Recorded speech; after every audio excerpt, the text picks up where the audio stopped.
Hello there. Welcome to Breakfast All Day. Christy and Alonso and Matt.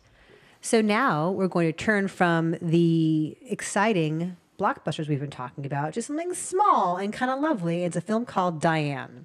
And it is the narrative feature directorial debut of Kent Jones. Yes. Who was a film critic. Yes. For a long time. And a well-known curator and programmer in New York City. And then he also did the documentary Hitchcock Truffaut, right? Yes. Yeah. And he was at the Film Society of Lincoln Center, I want to say. Yes. So this is his first narrative feature. And it stars a completely lovely Mary Kay Place as a woman named Diane. And she is what, in her 60s? Yeah. And that seems right. And she's widowed, I would say. I don't know. She's not married. Yeah, we find out more as we go along here. Yeah, at the beginning, we see her as somebody who has a full plate in terms of family members. She's, visiting a relative in the hospital who has cancer. She's got various aunts and who she's, helping out and taking care of things with. Her son, who's played by Jake Lacy, has some issues of his own.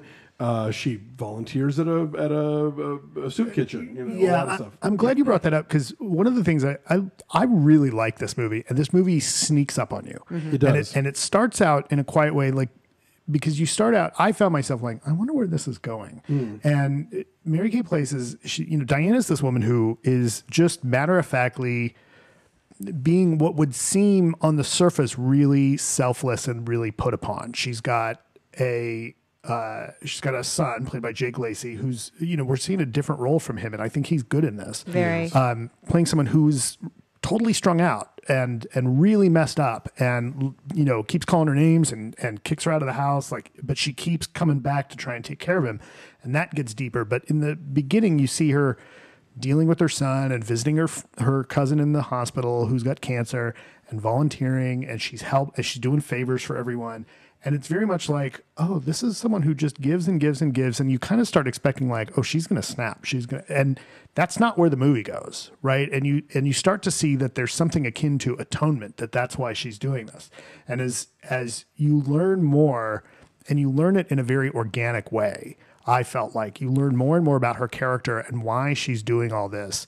And I really, really loved this movie, and I'm going to end up changing my score. Okay. To a 9. Okay. I'm. Wow. Yeah. Yeah, like there are no sort of almost no Oscar clip moments, right? But it's such a great performance. She so inhabits this woman's skin, and Diane is the kind of woman that in life you might just sort of assume that you know her deal or not really even think about.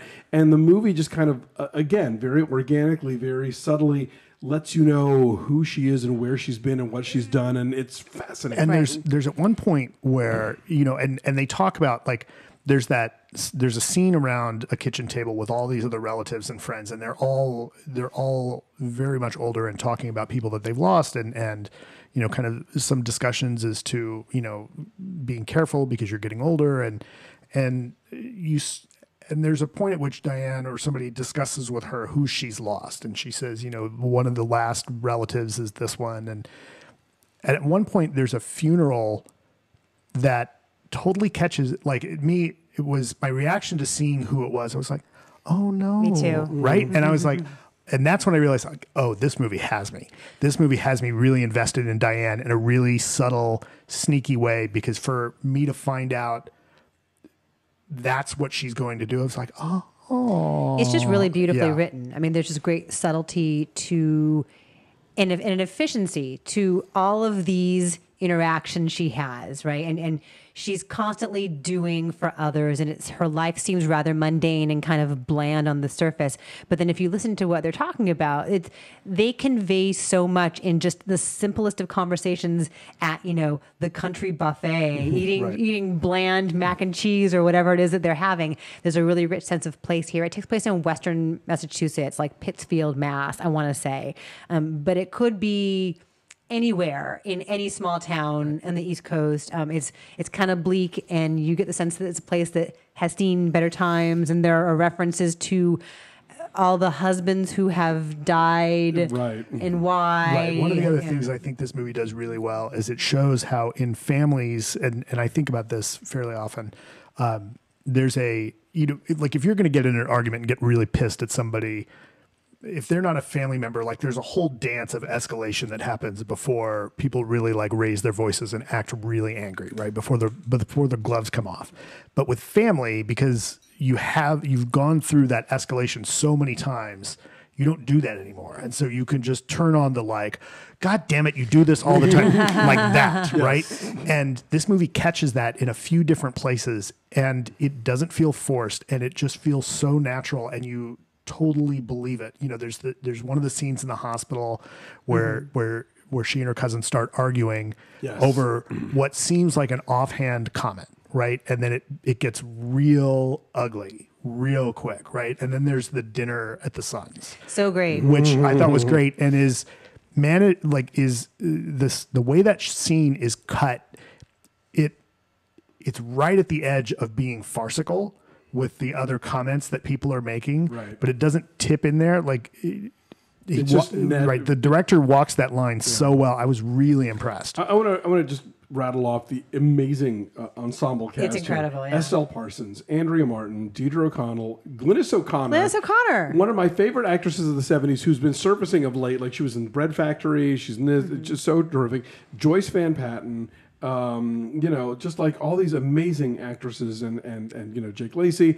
And yeah, I mean, this is a movie about working class America that never feels like it's about working class America. Right. Like it doesn't seem to be, it doesn't go for any gigantic statements, but it is very, it is acknowledging, there's that conversation about all the husbands who died from the same thing, and that probably was at the factory or wherever it was they all worked. There is an opioid issue in this movie. There is healthcare issues. There is all kinds of stuff happening.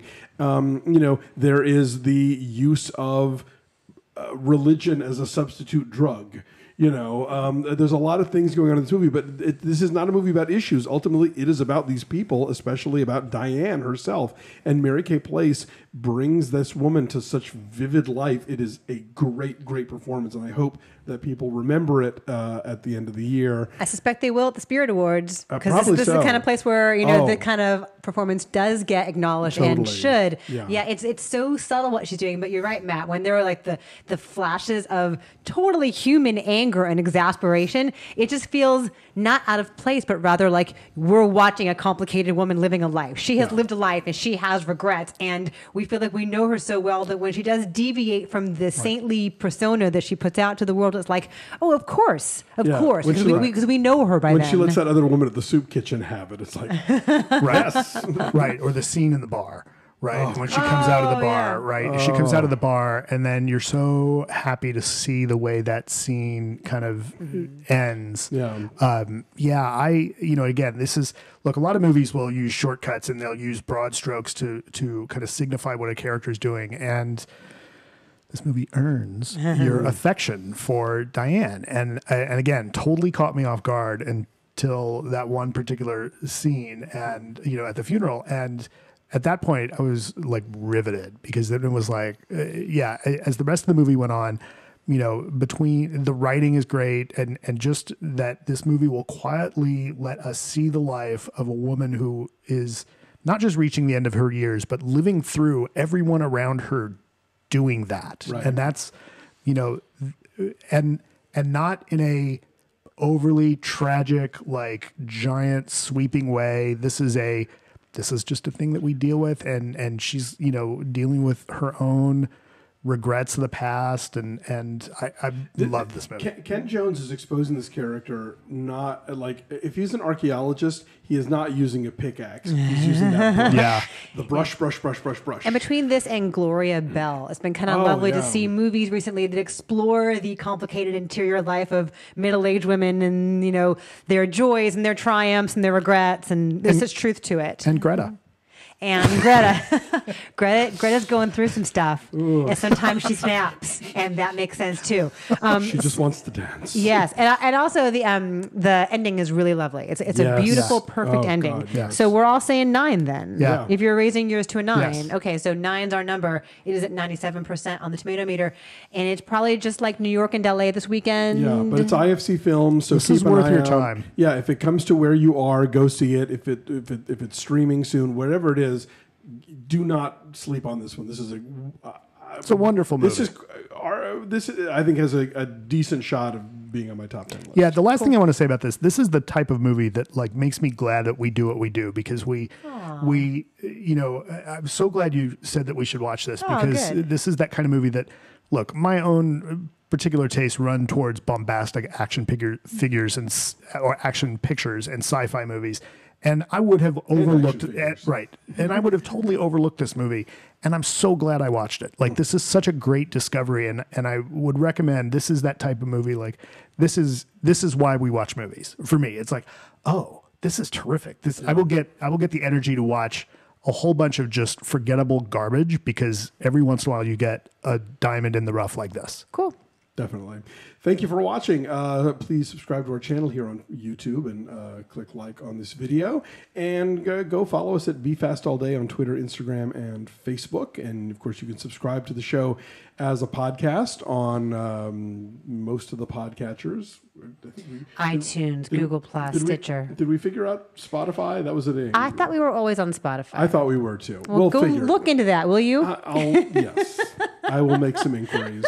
And keep an eye peeled for our upcoming Patreon announcement. Thanks for watching. Bye.